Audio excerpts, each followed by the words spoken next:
So here we are in mid-April, and we're at a property called Terralago. This is a Cabernet Sauvignon vineyard, and obviously we're in the very early stages.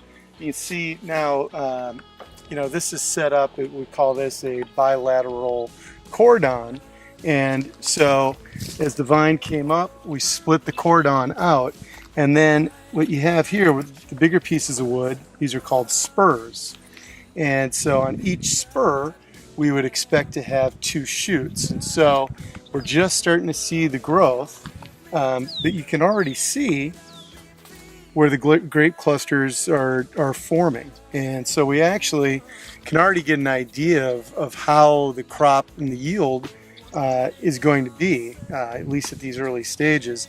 And what I often look for as far as balance goes and good quality is on each of these shoots, I want to see two clusters of grapes.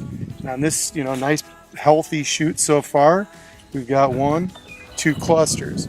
Little guy just starting right now, it looks like we're only going to have one, but when we have the weaker shoot, that's about all the fruit that can support. And so, not a whole lot has been done to this vineyard so far, but eventually they'll come through, and we call these suckers. They'll pull off all of this growth, and they'll clean up. And so on this area, I've already done it. There was a couple of little baby shoots coming in. I got rid of those because we want all of the energy really to go into the shoots that are going to support fruit. And give us our nice canopy, so eventually this canopy will be up over this wire. This block of Cabernet is actually one of my very favorite vineyards. Gives me really great flavors, blackberry, a little bay, thyme, but great tannins. I get really nice development out here, and so I can count on this vineyard year after year. In the next month or so, eventually what will happen is that these will begin to flower.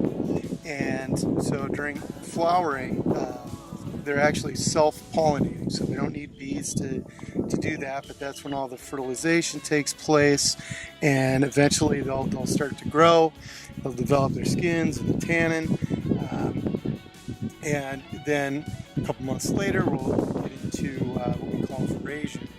So we'll have to come back and see that, and that's when the berries are going to be quite a bit bigger than this at that time, but they're still going to look green. But during veraison, every little berry starts to turn red, and they start to soften, and that's when all the sugar starts to build up. And it's about month and a half later, 2 months later, we'll actually come through and pick these grapes. So I would expect this year that we'll be harvesting these probably early to mid-October, and it's going to be a great harvest.